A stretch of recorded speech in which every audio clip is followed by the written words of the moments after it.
Welcome to the Poundcast. We are back again, right, Brent? Oh, sure. We have a wonderful episode today with Brooks Kossover. He is a painter, an artist. I guess he's a musician as well. Found out he's a musician. We find out a lot of interesting things. He's a interesting, funky guy. Oh, yeah. Oh, yeah. He's a sort of a cowboy of the modern world. He's a modern day Van Gogh. Cowboy. He's a modern day Van Gogh cowboy. That's true. He's a Van Gogh cowboy. So he's going to be out here talking to us in a second, and he's going to unveil a portrait of me that he made. And so stick around for that. If you want to watch and take a look, you can go to youtube.com/thepoundcast. And if you want to listen to the After Dark episode of this show, which is an extended, longer episode, go to patreon.com/poundcast. And if you sign up there, you'll be supporting us. And you'll have access to all the After Darks from centuries past. And there's some good hardcore stuff. These are masterworks of podcasting. Wouldn't you say that, Brent? These are the true... We're kind of like... artists. What's that? Caravaggio? We're the Caravaggios of podcasting. We're the Caravaggios of bonus content. Yeah, of bonus content. Van Gogh'ness content. I don't know, something. Oh, okay. Kind of rhymed. Van Gogh'ness? Van Gogh'ness. And you know, I have kind of an interesting story before we bring Brooks out here, but I was at the Louvre. Oh, did? The French pyramid. Where you were at? Yeah. Uh-huh. When was that? Oh, it was before the pandemic. It was about cool. 2001 or something. Great. That's so funny. That's really funny. That's a really funny thing to say to people. Joke, yeah. That's a really funny joke. Oh, is it? Is it? Yeah, like just ask me about something like... Dude, I just did the joke. I know, I want to do it though. I feel like I do a joke and then you get the credit, like that baby girl bed. Which one? Never mind. Which one? The what? The tiny bed. We did work on that together though. The one that Jack will clip out will be like you doing it. Well, no, somebody... What do you want me to ask? Someone else edited that. Not ask, but I kind of I like the idea of just, did you see that? Okay, just say, did you see the movie Willow? Did you see the movie Willow? Yeah, I did. It was before the pandemic. It was when it came out in the theaters. Yeah, it was 1994. It was 1987. Whatever that is. That's just funny to say that. Preface anything, I mean, going back. Or, you could even talk about history that way, So, World War II, it happened before the pandemic. It was, Right. It was pre-9/11. Yeah. I don't know. Remember 9/11? Yeah, that happened before the pandemic. Anyway, what was I saying? Oh, I was at the Louvre, a few years ago, and I was looking at I was trying to head towards Mona Lisa, and some clown in there was causing he was being some kind of protester. I don't know what his message was, and they had to kick us all out. But right before they kicked me out, this French cop goes. He was telling me something in French. He goes. He's like, I'm like, I didn't do it, man. That's not me. And he's like, no, you come here with me. You stay. All of a sudden, he can speak English, and he had this weird accent. He's like, you stay. No, you stay. No, you stay. No, you stay. He's like, did you bring food in here? I smell something. Wait, now he doesn't even have a French accent. I smell something. He has a Russian accent. I smell something. Did you bring food in here? I said, well, just my Louisville vegan jerky. He's like, what is this jerky? What is this jerky? What is this jerky? What is jerky? It's not from the lamb. Is this American or something? Well, actually... Le boeuf? He says, le boeuf?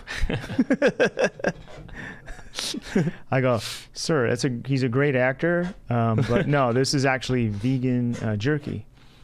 And he's like, Louisville, like He's American. He's American like, place. Louis the Fifth, Louis the Eighth. Oh yeah. I'm like, no, it's Kentucky. He's like, what is this Kentucky? Yeah, what Colonel Sander or something? He's like, how do I get this? Is this in France? I said, no, I had to sneak it in. He's like, where do you get it? I said, Monsieur, you go to Louisville Vegan Monsieur, Foods. let me see your papers. I go, you got to go to LouisvilleVeganFoods.com and use the code word Poundcast. He's like, what is this Poundcast? And I showed him my phone. I'm like, look. And I played it. I started playing. He was like, Missy, oui.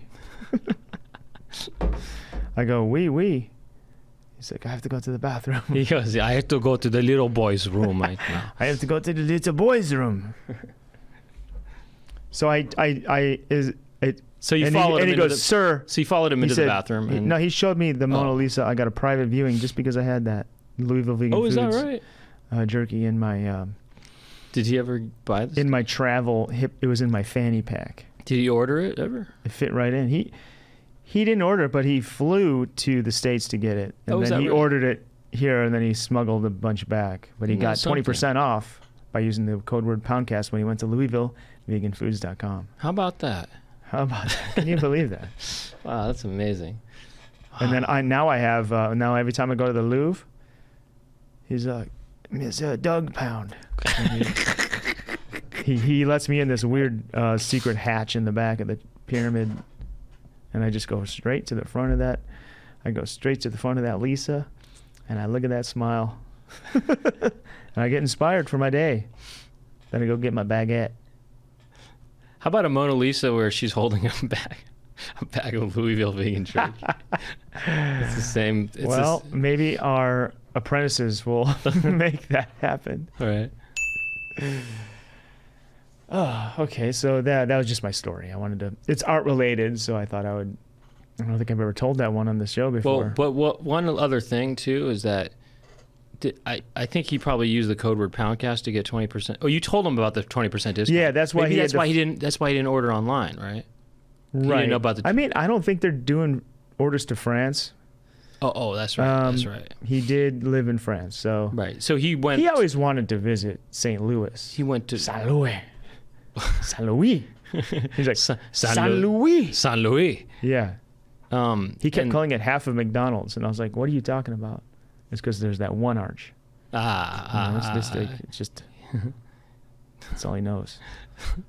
And then he knew. Did he know that it was? He wanted to go to see where it was bagged. Yeah. He went to the country where it was bagged. It was bagged in the U.S. He was adamant that he didn't want any jerky that was bagged. Now, when he bought the jerky, how long did it last him when he came back to France? 9 months. Yeah, so he was able to. He had 9 months to eat the stuff, but he didn't use. But trust me, he didn't use up those 9 months. It was too delicious. Shoot. Yeah. Amazing stuff. It's good stuff, and that's why we're proud to have them as a sponsor. So those are the two ways you can support the Poundcast. LouisvilleVeganFoods.com, or just buy the jerky at the store when you see it. It'll be there at Whole Foods and Sprouts and other locations. Or join our Patreon.com/Poundcast. Simple as that. Now we should bring out Brooks. Now that we've got all the business out of the way. Anything else you need to plug? Nah. All right, let's get on with the show. Not that I can think of. Let's get on with the show. But let's get on with it. And get it on. We're on. We have a Discord. It's going to be in the show notes. We have. Look in the. Look us up. Show Just look us up. Look us up. Look us up. Look us up, and let's bring out Brooks. And we'll bring out Brooks in 3, 2.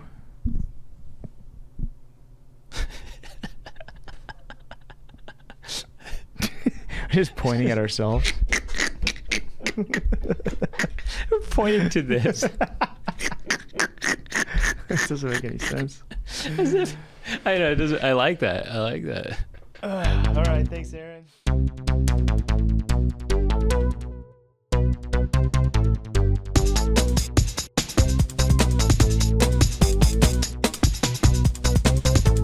Doug and Brent talking to each other.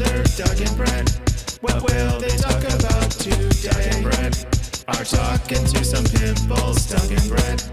We'll talk to their friends, and Doug and Brent talking on the Poundcast. Welcome to the Poundcast. We got Brooks Kossover today.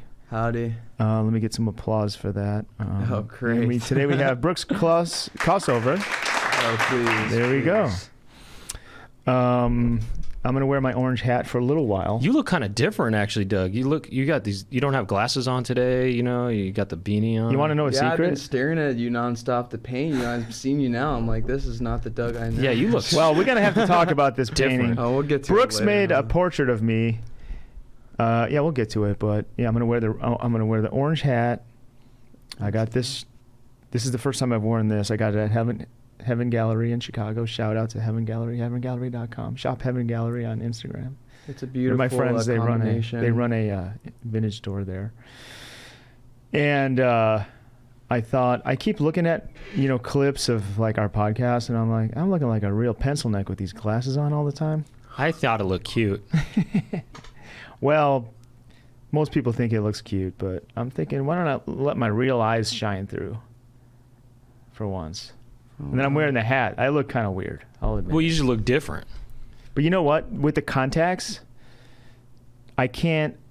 So I'm nearsighted. So if I'm reading a book or looking at my phone or looking at my computer, I don't need glasses, perfectly clear. Mm-hmm. But once it goes like a few feet away, then it's out of focus. But then when I put my contacts in, I can't. I have to like hold my phone away. Jeez. So I asked my mom. She's always wearing contacts. I go, Mom, do you have some kind of special contacts, or do you have better eyes than me? She's like, no, I do monovision. I'm like, what's monovision? One contact. Oh. So that's what I'm doing right now. Oh, I'm kind of wishing that, there's times when I wish I could just give myself worse eyesight. I feel like it would be good as a painter, like Rembrandt and a lot of painters, their eyesight was failing.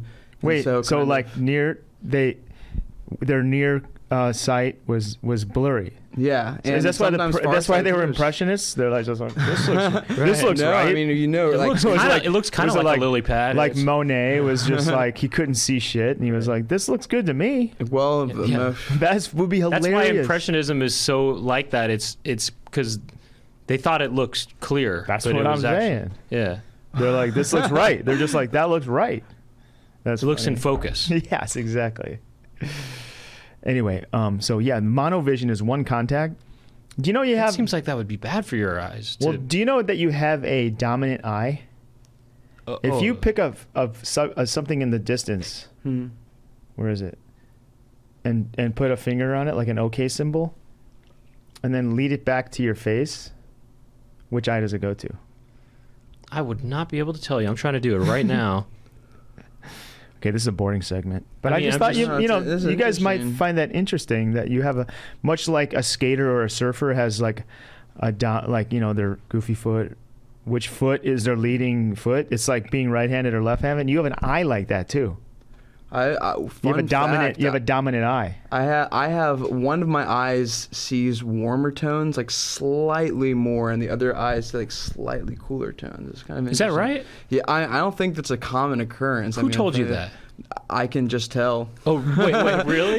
Yeah. So I mean, when you close one eye and the other, I'm like, slightly cooler, slightly warmer. Really? Yeah. Did you ever think about getting sunglasses that have a little tint on one? Cause you got the I mean, it's like the even it out. David, Twin Peaks, that one. It's like he has the 3D vision. I mean, maybe I have naturally have 3D vision. I don't know. But because if it went, warmer and cooler would be subtle, like blue and red is kind of warm. But it's so subtle. 3D. It's so subtle that it almost does not make a difference at all. So does stuff just feel like it's coming at you? The pounding. Do I look 3D to you right now? Everything is so 3D. It's crazy. Does it look like my hand is coming at you right now? The pounding. God. Right, it's scary. Well, I mean, the point is, I tried the monovision and it works. It just takes a little. At first, it's like looks weird, but I can see everything, far and close, all in focus. Your brain kind of just like it gets used to it. It kind of so it doesn't feel like one puts eye. The two images together, and it like. You use the contact on the weak eye? I don't have to go like this. Like a pirate thing. That's why some pirates. No, the contact goes on your dominant eye. So like, And then you know what? Halfway through the show, I'll remove the hat and I'll look different, and you guys can see my beautiful hair. What if you were bald now? What if you shaved your head? That would be. What if I was? Maybe I did. Oh man, that'd be something different. Maybe I did. You're gonna have to stick around and too. find out for this thrilling unveiling of my hat. But first, we should do the unveiling of the painting. Well, before that, let's ask Brooks a little bit or something. All right, yeah. No, I barely know you, but I've known you through Suspense, and you've been around, and you've always seemed like a cool, interesting guy. And I'm just what's up with this Brooks guy? He's just a funky creative. He's a funky creative guy. Right. Right? Do you paint your own clothes? I have paint. There's paint on literally everything. There's paint on my hands right now, but it's like, I mean, I've showered, so it's oil paint. It kind of just seeps into the skin. Really? If I don't have paint on my hands and I'm not doing my job, I paint nonstop. So it's all that dark blue ink is all paint. These lines and these symbols and things like that? These are actually, it's a weird sort of leveling system that I play with myself. I used to really be into video games. I don't touch them anymore because it was actually this one, I don't know how much you know about video games, but there's this one game called Red Dead Redemption. I can't remember exactly. It's a cowboy game. That's why you wear the cowboy hat. Well, no, not exactly. There's many. That's a whole other thing. But the Red Dead Redemption in particular, I remember there was a moment when I was sitting down playing the game. It's a great game. I mean, it's so realistic. I don't know anyone who's ever had anything bad to say about it. But for me, I was playing this game, and it gives you options to do literally almost anything. And there was one option. It's like brush your horse. And in that moment, I looked down next to me, and my dog was there. And I was like, I need to brush my dog, like brush my horse in this game. Like, why would I do that? It makes no sense. And so I think I gotta change my own reality to start thinking about myself as a character in this role-playing game. And so I began to. The tattoos were something that had kind of started a long time ago that were just meant to track progress, but then I actually ended up putting a little bit more, rules to it. And so the more that I paint, the more that I level up and add on to this. So it's a weird, crazy tattoo, and people will look at it and they'll be like, "Oh, what is this? Some sort of Satanist?" But no, it's more than anything. It's like a Boy Scout badge system. So that does represent your progress.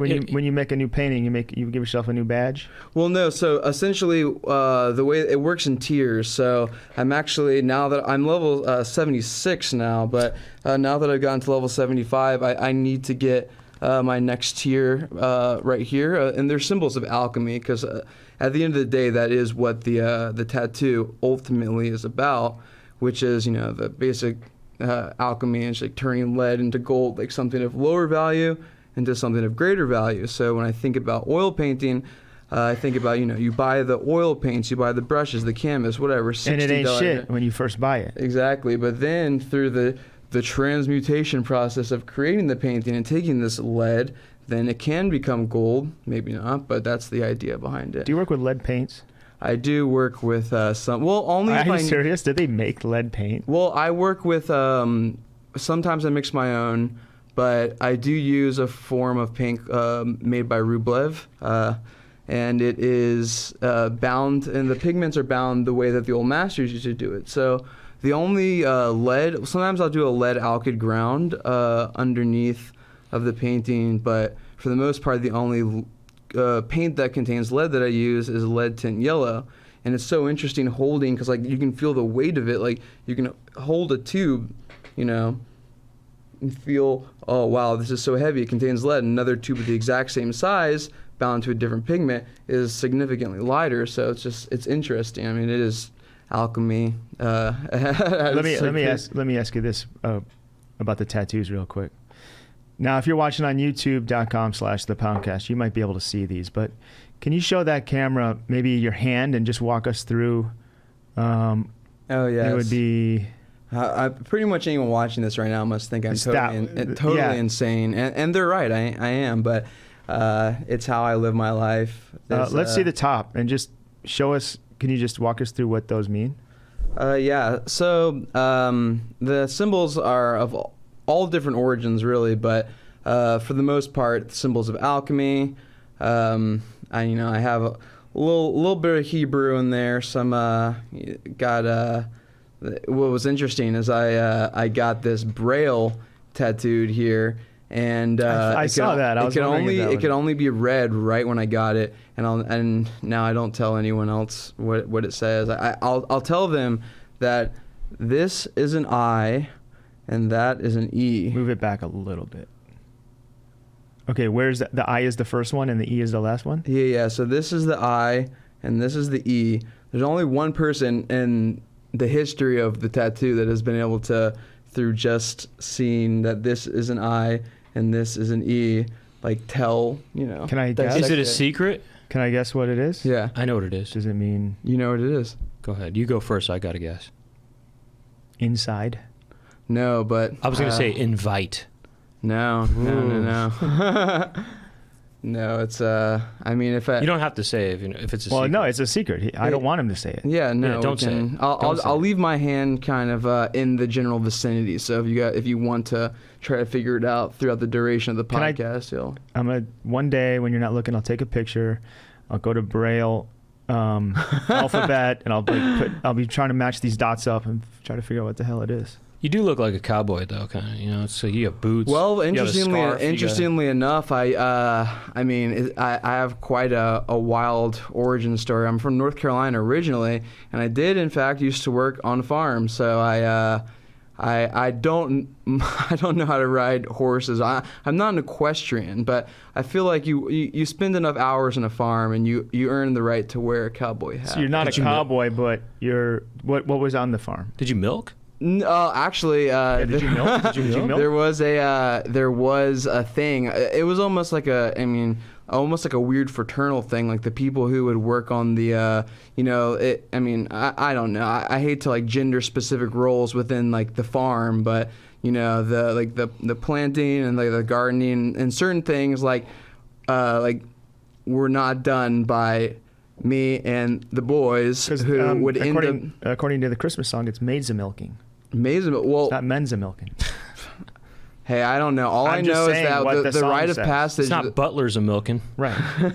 the rite of passage when you to be like cool, and I was like 16-year-old boy, you had to take the straight from the teat, squeeze it and drink it straight out. That was like the Is that funny. true? Yeah, that was like the funny thing that everyone that had first. You never did it? There. No, I did. Of course. You did? I've done way worse. You sucked on it? Well, it was more of a squirt. Oh, you squirted? I think I've done that too at my friend Spencer's farm. Yeah, no, it's from a goat. There were goats on the farm. You said you did way worse. Let's hear. Yeah. Let's hear one Oh example. my God! I ate Sir Spence's throw up one time. That got one of my friends. Yeah. Why'd you do that?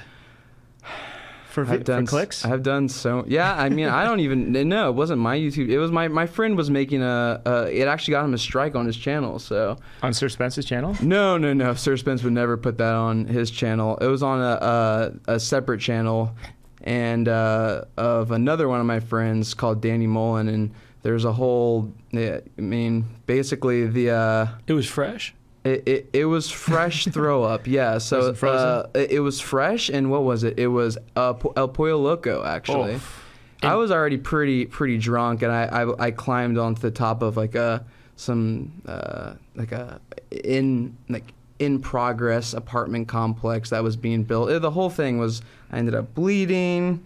It was a drunken mess. But did you do it because you wanted to, or for money or something, or what? No, what was the? I think why? that I have a. It's like a, for the experience of it really. And there's like the Aleister Crowley. Did it taste really bad? I hardly remember it, but okay. And you don't even. Did you react to it? Did you throw up? No. I thought it was funny. The worst. You want to talk about bad taste? I did smoke my friend's foreskin. The only time I ever smoked a crack pipe. Yeah, I smoked my friend's. What? Wait, how do you smoke? That's on YouTube somewhere. Well, he was down to let his foreskin be smoked away. Yeah, well, because people like to save he that. had it overnighted to.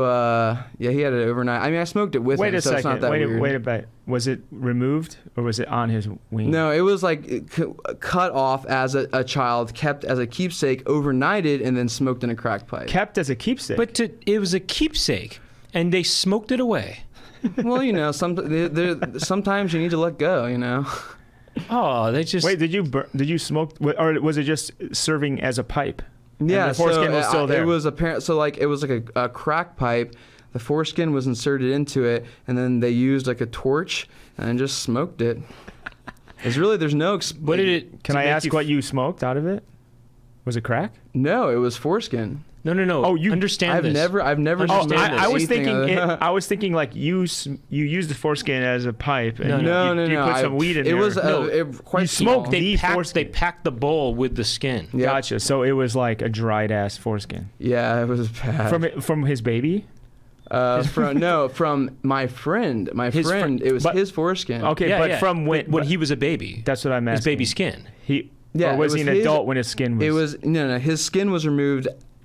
I don't think it was a bris, Okay. but he had it removed as a baby, and then had it overnighted for some like weird live podcast thing that my friend was doing, and so I smoked it in front of like 100+ people. There were a lot of people Well, there. how do you overnight it though? Wouldn't it take years for him to become older?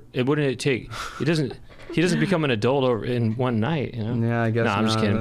But did you? Did it taste like anything to you? Bad. It's I can't really describe the taste. There's really nothing. I've never tasted anything. Did you start else like thinking of it. baby penises? When you were kind of like. No, I was how, mostly I was mostly just kind of put on the spot in front of like.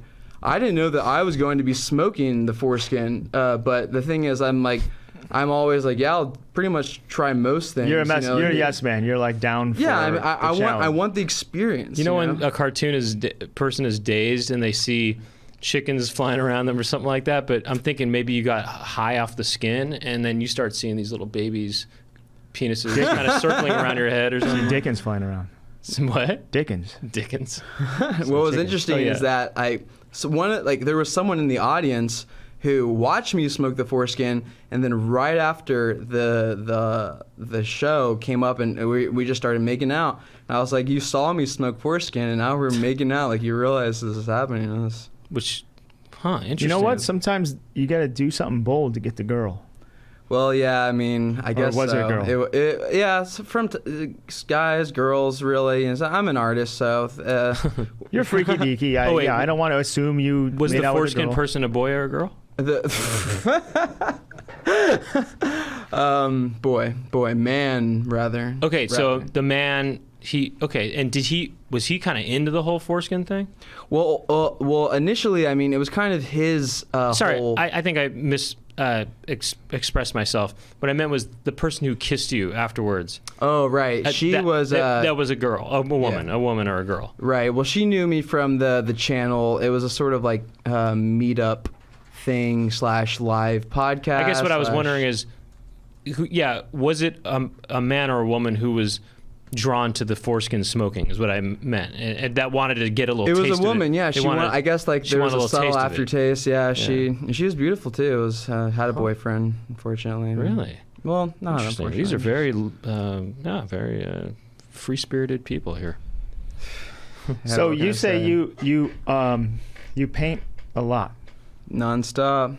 Now when did you start painting? I mean, as soon as I could hold a paintbrush, really, is when age 2. Well, I mean, the thing about me is it's kind of an unfortunate truth that I've come to terms with, and this has never been spoken about by my grandfather or father, but my grandfather is an artist, and my father, I feel like, could never really live up to, he did art as well, music also, but he could never really live up to my grandfather's expectations. That and my grandfather, I think that he was always very preoccupied with his own work, and so my father, in a weird way, I feel as though I am an art child. Like, he created me in some weird way. You're an art project yourself. Exactly. Well, he made me as a weird way to make his grandfather proud. I mean, I had a studio in my room growing up. Oh, I see. Your dad couldn't live up to the... Yeah, to his expectations, like, how about I'll make a freaking artist? First. So you're like a Tiger Woods style artist, where your dad pushed you to paint? I guess so. I mean, yeah, the work. You're artist 2.0. Yeah. I don't know if numbers are the right way to label it. But okay, Roman numeral 2. Okay, yeah, like So two it's eyes. eyes, Yeah, two yeah, eyes. yeah. Two eyes. Artist 2 eyes. Yeah, or like one of those weird like Elon Musk Grimes like sort of symbols. Well, one of you're an artist with 2 eyes. One of them is blue. The other one is red. Yeah. You know what I mean? All right. It's like, Callback. it's That's like good. 3D 2. It's 2D. All right, back to this interesting story. So you started when you were basically, I age was 2. in my first art lesson at age 2. Well, I didn't start oil painting until age 12, and my parents, they met at Duke Medical University in North Carolina. So I grew up in North Carolina, but my grandfather's an artist, still living to this day in New York, and that's where my father's from. But and you know, he was a sculptor, a painter. He did everything. Your And, grandfather. My grandfather. And yeah. he's in New York. Is he big in the art world? No, he. I mean, you know, he had a successful career, but he never really like hit it big. You know, he never. Was he friends with Warhol? No. Although no, he wasn't friends with Warhol, but he had a very successful. Basquiat. Not friends with Basquiat. Definitely not friends with Basquiat. He had a successful career as he was a therapist, like an art counselor or like an art therapist, but he also did hypnotherapy, which I thought was very interesting. And I've always wondered. I've never quite talked to my dad about it or my aunt, who no longer speaks to him for a reason which to this day it lives on in mystery. I'm wondering like if there was any sort of hypnosis that took place that might have like been. Maybe he's like, this daughter's annoying. I'm gonna hypnotize her. I You're really not talking to me anymore. I have no idea. He's always like looks off into the distance and says, "One day I'll tell you about what happened." And grandfather, he's keeping it a mystery too. Yeah. Do you talk to the aunt? No, not really. No, unfortunately I don't talk much to my family, and not as much as I should. You know, I should talk more to my family. But you're not estranged. No, not estranged. No. I mean, you know, I could reach out at any given point in time, but also I have this insane complex where I'm like, if I'm not doing something that's painting or in some way working towards myself becoming a successful painter and you know, carving my tiny little section out within the context of art history, then I gotta focus on that. Stay, you know, put my blinders on. I kind of understand that, you know, that's the drive. It's unhealthy. So that's what keeps you making art. Yeah. Or is that part of it? That can't be all of it. The other half, I mean, you just must love to do it. It's my full-time job. Yeah. If you didn't like to do it, you wouldn't do it. No, I love doing it. But once again, you know, like I said, I was raised in a weird way to be this art child. Like, I don't know if there's no other way. That's just the only thing I know. So it's not a matter of whether or not I enjoy doing it. It's just like, you know, it's like I think it was Van Gogh who said, like, I don't live to paint, I paint to live. It's literally like the core foundation of everything that, like, everything comes down to it at the end of the day. So, can you ever enjoy yourself, like, you feel this drive this need to, like, create until you reach this level, but does that make it difficult sometimes to enjoy yourself during free time? The reason I ask is because I got asked to do something this weekend, and I'm kind of like, I have some projects I want to finish, and I don't know if I'll be able to enjoy myself. I put the hours in. I mean, I'm good. Sam, Future Islands, he gave me like a +3 they're having a show tonight, so I'm gonna go take like Churdleys or Spins. You're gonna take me and Brent, and then who's your third? Oh well, I said Sir Spence and Churdleys and. Wait, so you're friends with Future Island? Here's my hats off. Oh my God, what a freak! No, I'm just kidding. Do I take my hat off now too? Nah. Whew. Oh man, that's some serious hat hair right there. Are you from? Did you spend time in Baltimore? I did. I went to college at MICA, so I do have a 8-year long stint in Baltimore as part of my history. So I lived the same for 3 years.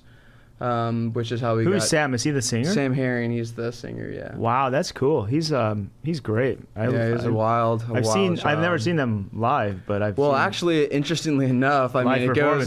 My whole life is some sort of strange novelesque, like, happenstance, serendipitous moment after another, where there used to be in the band in North Carolina called Art, Lore, and the Self-Portraits, and it was one of like the first. This was like 8th grade, like right when I was starting to be like, okay, like now I can like my own music and like go out to shows and like experience all this, like. That was like Sam at Green. I guess it was Greenville. It was like ECU. They would play these house shows where. Art, Lore, and the Self-Portraits, which is exactly what... You were in 8th grade playing in a band? No, I wasn't. I was going to see Sam. Oh. The original iteration of Future Islands was called Art, Lore, and the Self-Portraits. I see what you're saying now. In North Carolina. And so then I don't know. So you used to see him when you were a kid? Yeah, it was. Did you know him back then? No. He was like so cool. I mean, he was in like college age, and I was right. like 14, 15. He was like 19, 20, or no, old 21. 22. So how did you end up living with him in Baltimore? So when I was in Baltimore, I painted Dan Deacon, and that was kind of the original. I mean, I've been doing portraiture forever, but that was the first big, gigantic portrait that I did that I was like, this is the beginning of like a body of work. I can feel it. And, I said it at the time. I was like 19 years old, and people were like, body of work? Hell, that's all right. But here I am, 10 plus, I guess 10 years later, still at it. But after I painted Dan, I kind of just got involved with like, Alan and some of the other like Wham City people. And through that, I guess ultimately I ended up meeting Sam like in real life, and then I painted him as well. And his because I loved he did Art, Lore, and the Self-Portraits was so cool because it was a very sort of visual band. And I've always been like I love Visual Kei, which is like a Japanese movement from the 90s, early 2000s, which is very like it's based around like the visual performance and visual aspect of the music. And I mean, this is kind of unrelated, but the Art, Lore, and the Self-Portraits, they have this thing that I'm not so into like guar, but there's certain like aesthetically like interesting things that take place within some musical performances. One of which was Art, Lore, and the Self-Portraits that kind of like speaks to me. And then he had they did another band that was called the Snails, and they all dressed up as snails and performed as snails. It's funny, and all the songs were kind of like joke snail songs, but I was really interested in his snail persona, so I painted him as his giant snail form, and that's. Do you usually use photographs to paint the portraits? Or do you like to have people sit for you? I do like to. I mean, it would be ideal, but some of the portraits that I do can take like upwards of 100 hours. So it's not. And the people that I paint, unfortunately, don't have that time to give to me. So I guess maybe they could sit for you for a little bit for you to get some basic stuff down. When Sam moved in, was he like, "Oh, this is great. I want to move in with you so I can like be your model"? And no. It happened in the middle of the house. I painted him, and I guess we were friends, and then I ended up moving into this house. It's kind of this like legendary house in Baltimore, but it's not like a party house. It's just the dudes from Dope Body. Was it a noise house? Not at all. I mean, everyone that was in that house at some point, I'm sure, had been in a noise band. Did Mike, what's his name? Mike, who was on a drug dealer? Oh. No, Mike. There was another house very close by that was called Tribal House. Is that the one where Natalie Wiseblood lived? I think Natalie did live at Tribal House. I hear about these noise houses for a little in while, Baltimore where a lot of people live. Yeah, I think she probably did live there for just a little bit. Okay. I remember like Wiseblood when it first started, and it's insane to see how far Natalie like. We were recording in Greenpoint Studios because I played with a drug dealer. Recorded with Mike some flute stuff, and we were recording in Greenpoint for the new album, or not new album, I guess, Honey, with Raw Honey, which is like he's coming out with one that's newer, but this is the most recently released album. And we were recording there, and I was just like, it was remarkable to see Natalie go from this girl sitting down like with little like like wires around her in like tribal house, singing really rough, grainy sounding, to like she was using her voice as an instrument. It's just remarkable, beautiful, and she has a very unique and I mean, who doesn't hear Wise Blood and just it's good. Yeah, I don't know anyone that's like, no, Wise Blood, It's terrible.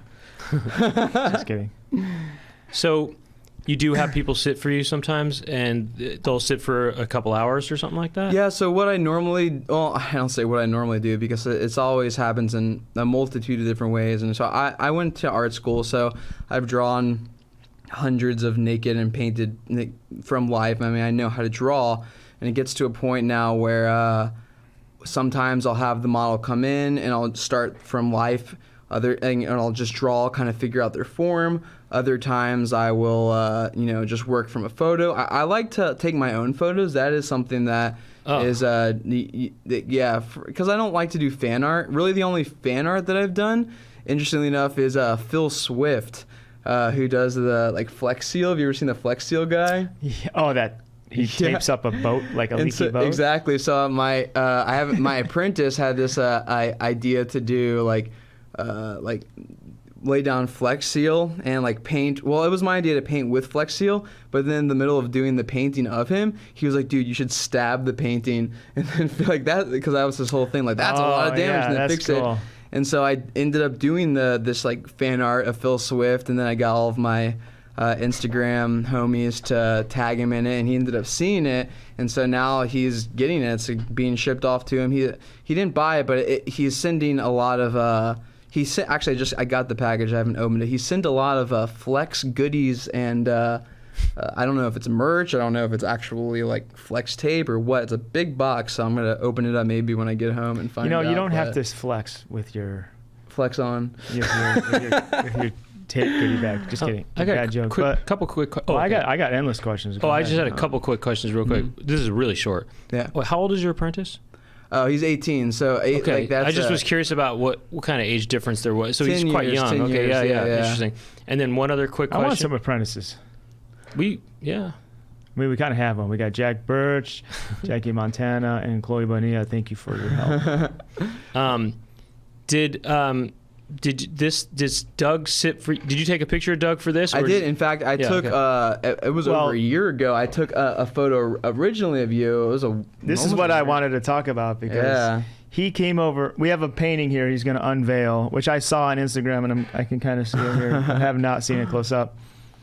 He came by a while ago, maybe. It was like a year and a half or something. That was before the quarantine. Before quarantine, yeah, it was maybe. And he took. You had an apprentice, I think. You had someone with you. No, that was just my friend Leanne. I was not. You had someone help take the photo. Yeah, my friend Leanne. And then then that never really. I kind of forgot about it, and then you might have came back a second. Did you come back a second time? Well, to get the second photo, but no, way. Oh, back but no. when, Then there was a point where you're like, I'm coming over with Sir Spence. I was going to come and then over that to never take, and that happened. never. Yeah. So like a fall long, through, and then he came back just by himself. I knew I needed. And took this photo with his iPhone, and I'm thinking, that's the one you're going with. I mean, I've been a big fan of you guys for ever now, like since like the beginning. I mean, because I was first turned on by Juicebox. Actually, interestingly enough, yeah, JB, good old JB, because I was doing like music videos. I did a music video for his Thunder Zone, because I do video stuff as well, and I guess it was a video that he was in. I mean, now I know the freaking dude Pound. That's like. It's so funny, like, oh, you make dope beats, like with the freaking bone and the it's all great. I love it. So in Two Wet Crew as well. So it is quite an honor being in the studio now, and yeah. I was just blown away that someone wanted to paint me and then just give it to me. You didn't want to sell it or anything. No. I mean, I make Do you make enough income? Yeah. Like the paintings I don't post. Like who buys them, and how do you make a living as a painter? Well, all different kinds of ways. I run this whole level up system. I have a Patreon, and the Patreon's attached to my Discord. And I have a bunch of students who, like, especially during quarantine, it's great because they're all over the place. and they post their work. Essentially, like when you're part of my Patreon, then you get access to, like, I'll FaceTime certain lessons and stuff that I won't post on YouTube. And then also, like, when it's attached to my Discord, so you collect your experience by turning in different quests that I've created on the Discord and Patreon. And, Wait a and second. What's a quest that you? Yeah, how do you? I need help with my Patreon because I'll pull up. I need ideas for ways to make it exciting and fun. Yeah, of course. So let's see. I got my Discord here, so you can kind of see just what it looks like. There's different, like, people will. I don't know. Let's see. Where are we Brent. at here? Yes, sir. Do you like Discord? Or do you like? It is nice. Or do you like Discord? So essentially, like the first one. For instance, like, people will complete the quest. They'll turn in their, like, for instance, this guy here, level 7. Okay, well, can you describe what we're looking at there? Like, what's a quest? Yeah, how do you? I'll read off one of the quests for you, just so you can kind of get an idea of the different quests that I do. When do you have to be a patron to? No, you don't have to but get access to the Discord. No. The Discord anyone can access, and a lot of people will come on that don't pay anything on the Patreon, and they'll just post their work, and I look at everything. So I'll do. You can't complete a quest though unless you're on Patreon. You can't collect experience and level up, because everyone that levels up. You can get access to the quests on the Discord, but you can't level up and get experience. But you can't Exactly. on the Patreon. Anyone can read these quests, but if you want to level up, for instance, like this, here's one that no one has actually successfully completed. I mean, people have done it, but they've never gotten to the next level. And they all have titles, too. So this quest is called One Person's Trash, ... Go to Goodwill or a similar thrift store and buy an old photo, fake painting, print, or real painting for less than $10. Leave the tag on and keep your receipt. Make a painting on top of the Goodwill painting and make sure to allow the image you are covering to inform the image you are creating. To unlock the ultimate experience, go back to Goodwill and return the painting. Make sure you have someone film you do it. If they take your painting, you have become a legend and will be rewarded the full experience. So so don't sneak back in and just put it on the shelf, like donate and be like, do you want this? No, like literally paint over top of it, leave the tag on, and then return the painting. Be like, oh, actually, I don't want this, and like. Oh, if you can return it. Usually they don't have returns. Does Goodwill have returns? Thrift stores are no return. I think they do. I think for Goodwill there is there is a policy. So I feel as though there is thrift stores for the most part, no, but like certain, like I know like they have certain like tags and that you can like go in and be like, oh, I'm really sorry, like I didn't mean to get this, and like a lot of times they'll make. I'm sorry, I didn't mean to get this painting. It didn't fit. Exactly. So like make your own painting on that and then return it and then have it be there with a $3.99 that's price a cool tag or quest. whatever. So wait. there's many people. Oh, there's lots of quests. Well, wait, hold on. So how many experience points do you get for completing that or whatever? 9,200 for the ultimate, but is the ultimate, and then regular amounts 1,200. And okay, 12. And then what happens if you raise your level? What happens? You become more powerful? It's really just a way. I mean, yeah, if you do anything for an extended amount of time, can people go head to head? You get better at it. Can you do player versus player? Or I have done. It can only happen in person for the most part, I'm sure there's a way we could do it online, but yeah, I have partaken in art battles myself and had other students. Okay, have an hold on art a second. battle. How does the art battle happen? Well, really, I look at Doug because I thought that was something we kind of made up as a joke, Well, no, I do. There's live a real streams. thing. Talk about the thing we were writing. Yeah. So the live streams. This is different than that. The live streams will get anywhere from 20 to at times 80 people, depending on the time, what the content is, and so that's another way that I make money is through the streaming, and so I'll bring different people in. And a lot of times it'll be, okay, here is this object or this, and paint it. It doesn't have to look exactly, because ultimately I'm not concerned with people making something that looks realistic. I went to a classical atelier, I learned how to draw. I know, if you look at my work in high school, far more real, or at the beginning of college, far more realistic and or photorealistic. That's what I was interested in back then. I learned how to do it, and now I've since just completely defied it. So what I teach my students is not to paint what's there, but to have an understanding of the material of oil paint itself. That's what's most important to me, because I think that Delacroix or Caravaggio is just as important in the context of art history as Mark Rothko, which a lot of people, they'll see a Rothko and just an image of it. You have to stand in front of it to really fully be able to understand what he was going Is that for. the big It's just minimalist? black. It's just black. Well, no. Some of them. He did do a series of black paintings. Carbon black. He did do a series of black paintings, but for the most part, what he was known for were the color field paintings, and so. It's really the surfaces, the subtleties of how the brush strokes are very soft and like some places, and like sometimes there's a nice sheen or luster, other times it's more matte, like a thirsty surface. He ain't shit. Yeah, and the size, the size of them is another thing. Like you can look at an image of a Rothko, and it is just, it's kind of maybe even boring. You're like, oh, this is great, but it's not until you stand in front of it that you really understand what he was going for. And so I think that, a lot of people, they'll look at a Rothko and be like, oh, my kid could do this. What is this, a freaking square, like a blob? And, and they see Caravaggio, and they say, oh, wow, now that's something. But if you ask me, I think they're both just as important.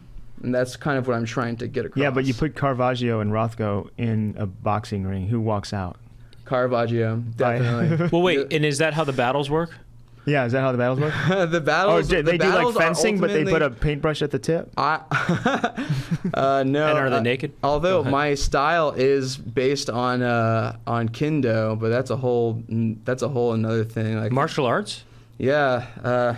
What you mean that? I need to take a sip because I'm going to keep going off on tangents. I'm going to have to. Okay, have a sip let's of water. let We like okay, these tangents. Let me just Should we try to unveil the painting? Well, hold on. Let me just in a brief way, if you can just say, how is kendo related to your art Particularly style? Kitoshi Dario, yeah, because I was very interested growing up in anime, and so I wanted to learn how to do kendo, like Japanese swordplay. And so the days before you could just go and Google, I was like, Mom, I really want to do this. So she looked, we got the phone book out. This is Greensboro, North Carolina, and she finds a kendo studio. And so we got our kendo, aikido. It's like Japanese martial arts. And so we go to it because they weren't answering the phone. It wasn't that far off. So we go. And it's a repurposed little, essentially it used to be like a home, it seems like, just nestled in the woods in North Carolina. And the kendo studio was closed, but what was open was an art studio. And so, and believe it or not, I shit you not, the art studio is called Serendipity Art Studio. And the teacher there, Jane Averill, whose name is spelled the exact same as the famous Moulin Rouge dancer who was the muse of Henri Toulouse-Lautrec, who's one of my favorite painters. She became my teacher, and while at the same time that I was doing painting, I was also simultaneously. Did she become your muse too? Oh, well, you're my muse. Oh, Jane come Averill was my on. teacher. Okay. Okay.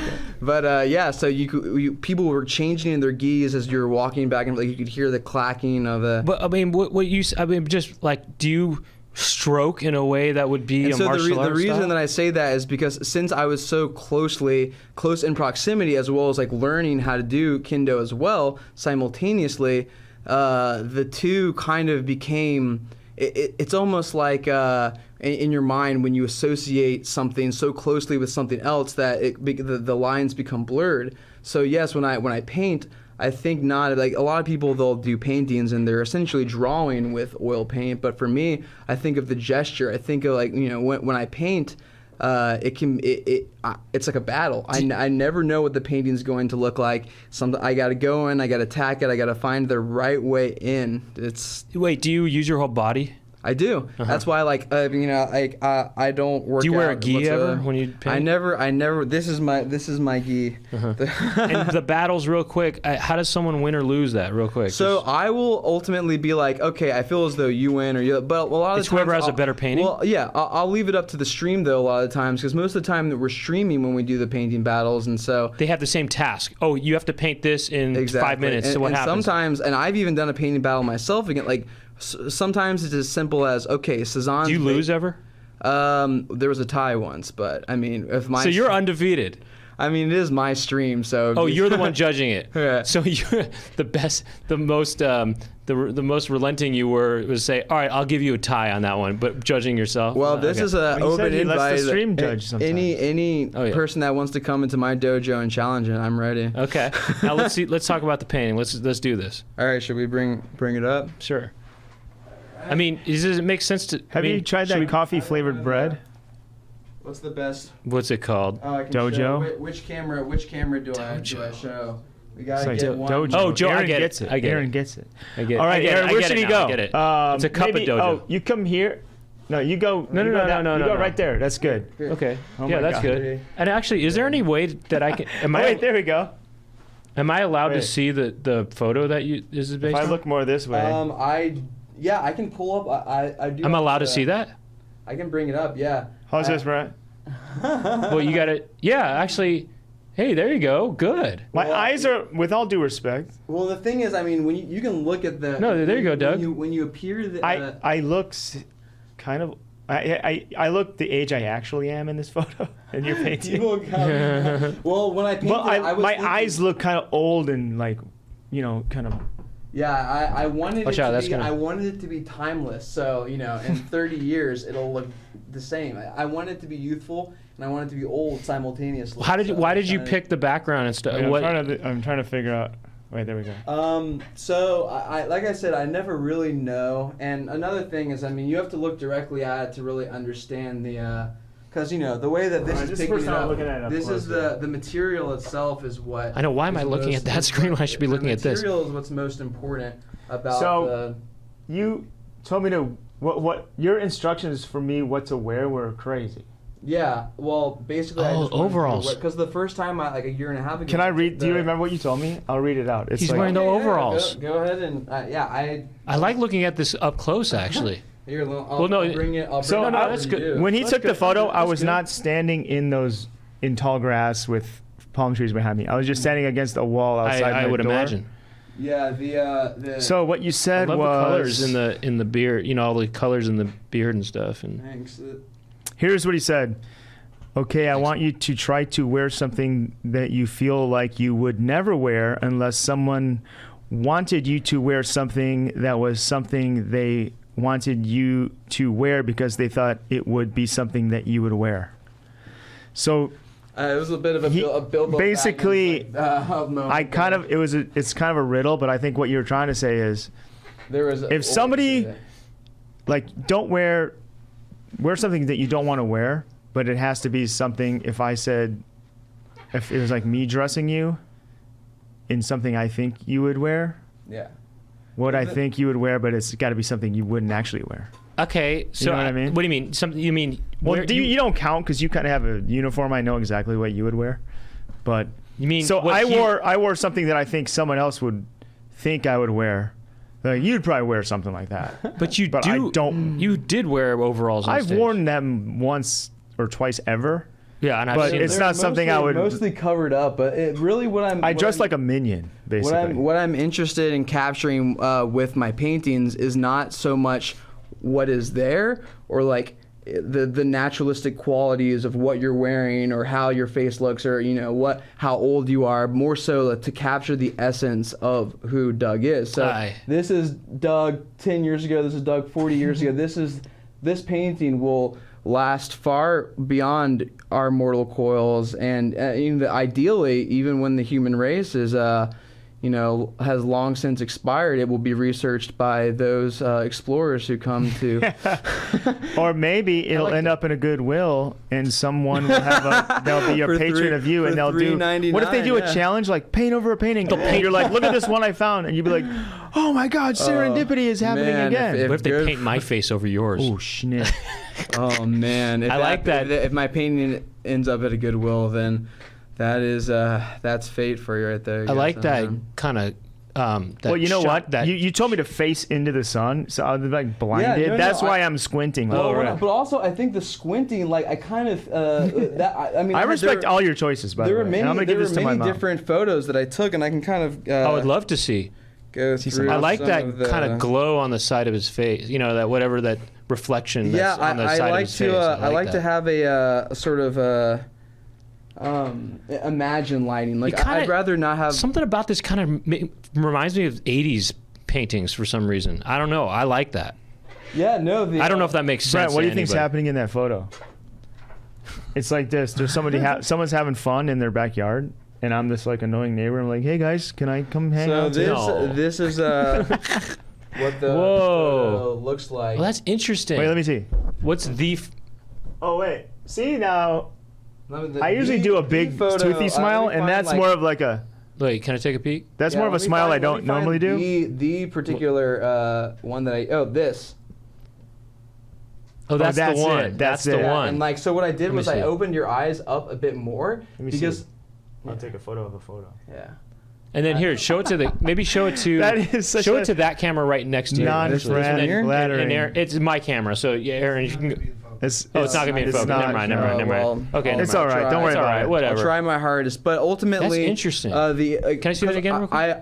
I really like this because I felt as though this captured like the Doug that I knew from like being in 19 like looking at like the you coming out with your bicycle, the Pound House, like the OG Doug that I knew in my head that I wanted to paint, and I feel like that captured it. But the issue was I had to open your eyes up a little bit more because without at least a hint of iris or like a hint of there being like something there, There's no then life. I can't. There's no life. life. There's no life in the painting. So I had to open your eyes just a little bit, which Now- is kind of where this old man look comes from. But Let me. Well, I mean, You started a painting like we said. Why did you ditch the first one? What was wrong?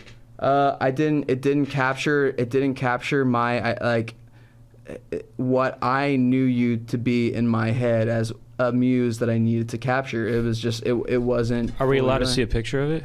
No, I think I posted like an impromptu, like a snap somewhere in my archives. It must be. I do remember seeing something, but you. Oh yeah, no, started I it spent somewhere. a good like 9 or 10 hours on it, but I'll spend so much time doing so many different things. Like, oh, you should see what's underneath the grass. But in the end, it's not about there's a certain level of I don't know, spiritualism, or because I'm not a mumbo like jumbo star like sign kind of guy that believes in all different sorts of crazy things, although you would see my arm and think so. But there is something to be said about everything that exists underneath in the painting. Like there's so much that's going on that I will ultimately end up covering up, but I won't reach the end product unless I create all these like frivolous details. Like a lot of people will see my paintings and they'll be like, oh my God, it's so detailed. I love this moment. I love this moment. But for me, it's all these moments that take so many hours and so much time, which will ultimately be covered up, are what lead to like the product that is, in my opinion, like how the painting should be. You should have worn your glasses today, Doug. This was the wrong day to wear contacts. Well, even that's not even really what the glasses looked like. But Right, you kind of changed the frame a little. Hey, too. but and now why did you go with the sunset background, or if is it a sunrise? But sunset, you kind of dusk kind of thing, and palm trees and things like that, and the plants and all that. What's this all of the painted world that I sort of all of my subjects exist within is based around my like impression of that person. And then the grass or other sort of like flora or things that will take place, and it's all natural. I don't your like to impression do- of him is a very planty guy? No, Or, yeah. I feel as though when it comes down to like once like returning to the idea of gesture as mark, as like even like to kendo, even like for me it's a motif, the grass blades, but when you look at those, that's one slash. And so towards the end, I have all of this that has been built up. Like there's mountains, like landscapes, all this stuff that's going on. I even painted like your whole everything. You can see some of the impressions of what's underneath.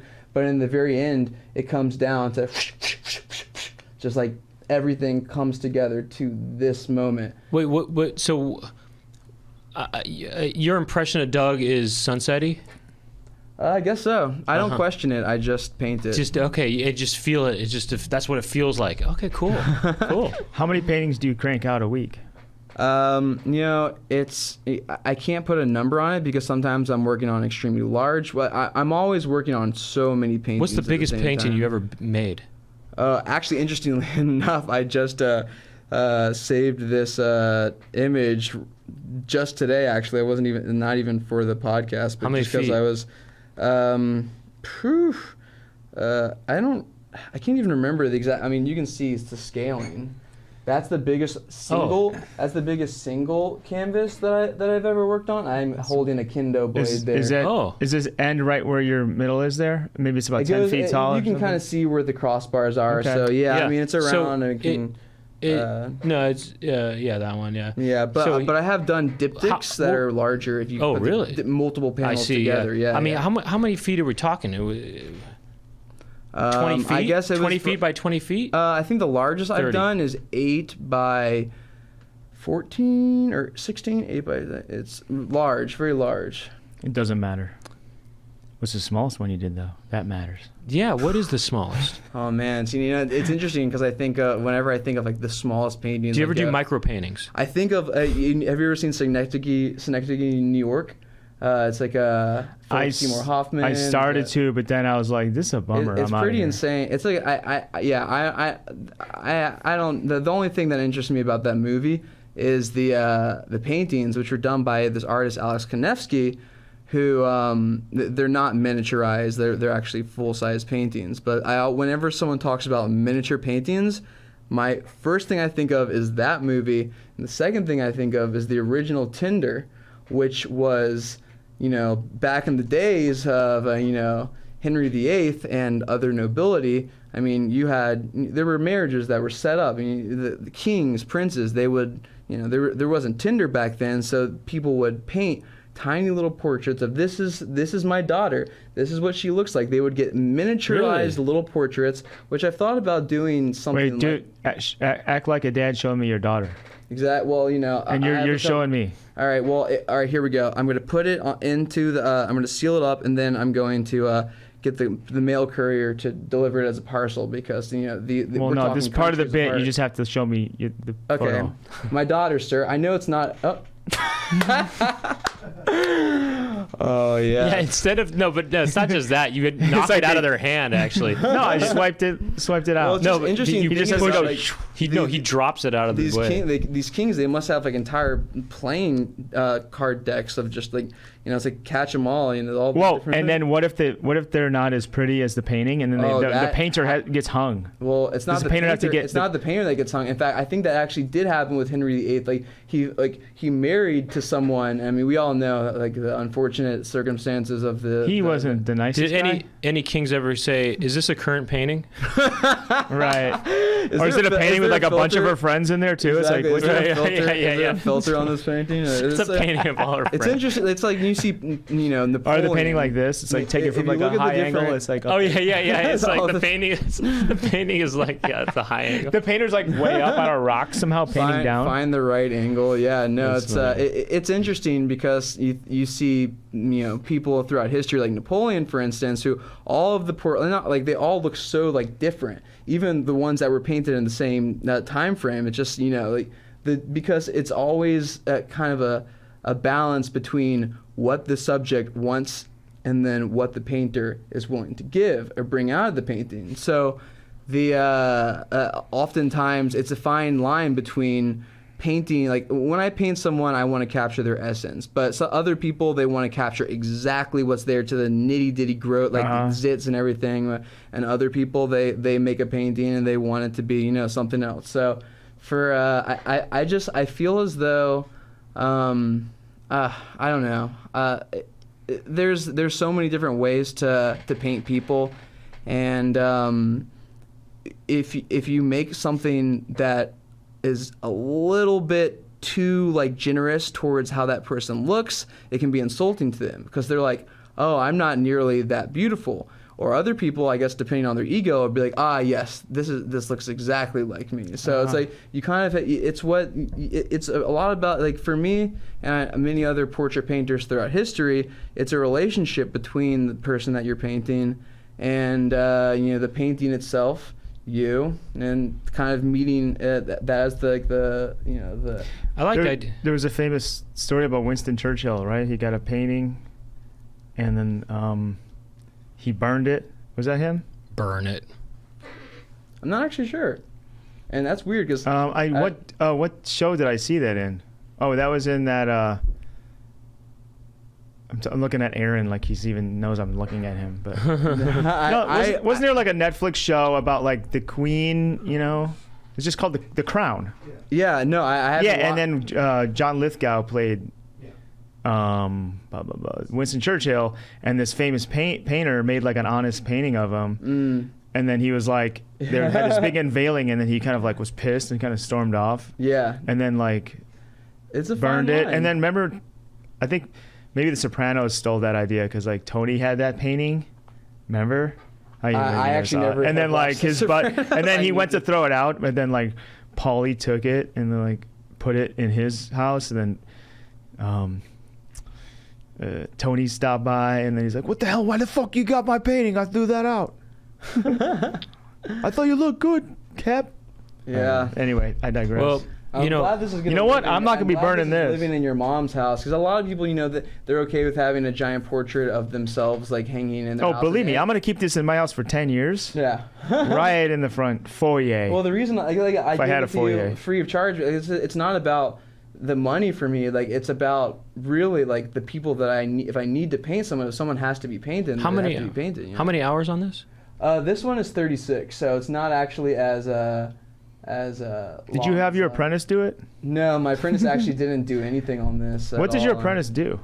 So my apprentice is I'm teaching him closer, because I'll have assistants too, and people that will help me in the studio, clean, scrape, whatever. But with my apprentice, it's different because I got to a point when I was level 75. I was like, all right, now is the time I must take an apprentice, because and he's good too. Like, I saw promise in him, and he's dedicated for the most part. He's a little, but a bit stubborn. But you have to be stubborn to be an oil painter, honestly. So I would consider myself stubborn as well. I just realized we've gone over an hour. Okay. Wrap up. I did not even realize. Maybe wrap up. But you're just so fun to talk to. We're gonna talk a little bit more. I don't want to keep Aaron here too long. The Patreon exclusive. We're gonna keep talking on Poundcast After Dark, which you can access immediately by going to patreon.com/Poundcast. And Brooks, how can people find your paintings? And give us all your plugs and stuff. I guess you had my Instagram. You could. We do. It's Instagram. It's at Brooks Kossover. Kossover. Brooks Kossover, and then I have my YouTube channel, just Painting with Brooks. But I'm sure you just type in my name, something will appear, and you can click on that. Hopefully, this will be get more like. Hopefully, when you type in Brooks Kossover, this is what will come up, because I'm on another podcast. Very unfortunate that the first thing that you type in when you type in Brooks Kossover is. It says Brooks Kossover, and it's this guy, Johnny Mitchell. He does a podcast, but the title of the podcast is Brooks Kossover, I'm Not Really Gay. And, yeah, he's a comedian, and so I get it, but at the same... The podcast is called I'm Not Really Gay? Well, no, the podcast is called, like, Sick Joke Podcast, but for the episode. Like, the episode is called Brooks Kossover, I'm Not Really Gay, because we were going into, like, my sexuality, and then, like, all different sorts of... Well, we might have to do that in the After Dark. Well, also, I think we should also look at some of his other pieces, and maybe... Well, maybe we'll go through your Instagram on the After Dark, too. And also, maybe we'll talk a little bit more about micro paintings. Yeah, true. I didn't really get too much into that, because the thing is... No, I just was thinking, it kind of sounds like micro penis, but it's micro paintings, though, I don't paint small, because it gets, like, I'm talking about gesture. Right. It gets to a point when you're just drawing. I mean, I guess, you're painting, what if you could drawing. do big gestures? My hands if you look at my hands, way. they're shaky. I can't. I have to use my pinky to be able to do detail work. Fair. But I can't. I don't want you to do micro paintings. I want you to do big gestures that you're supposed to do. Not some novelty micro ones that you gotta look at and be like, wow, that's neat. Yeah, no. It is kind of neat, painting, though. They have to make an impact. They have to take up space in this world. So Macro paintings. I will be remembered after my death. So thank you once again to... Thank you, Brooks. Thank you, Brooks. Thank you once again to Chloe Bonilla, Jack Birch, and Jackie Montana. They are our team? They're a team. They're our apprentices. They are our squad. They're a Poundcast squad. And thank you. And they're with us to the end, baby. Hell yeah. And thank you to Aaron Bruntgart for being the man behind the cameras and the boards. He's behind the boards. He's up in the videos. That's a sexy man behind those boards. Why isn't there a camera on him? And you know what? Why not one more shout out to LouisvilleVeganFoods.com? They help us out a little bit each week, and we praise them, and we love them, and we consume them at LouisvilleVeganFoods.com. Use the code word Poundcast. That sounds delicious. I'm not gonna lie. All right. All right. And that's it. We'll see you at. That's it. We'll see you next week. Patreon or not. We'll see you on the Patreon, or maybe not. If you don't want to, don't do it. Peace.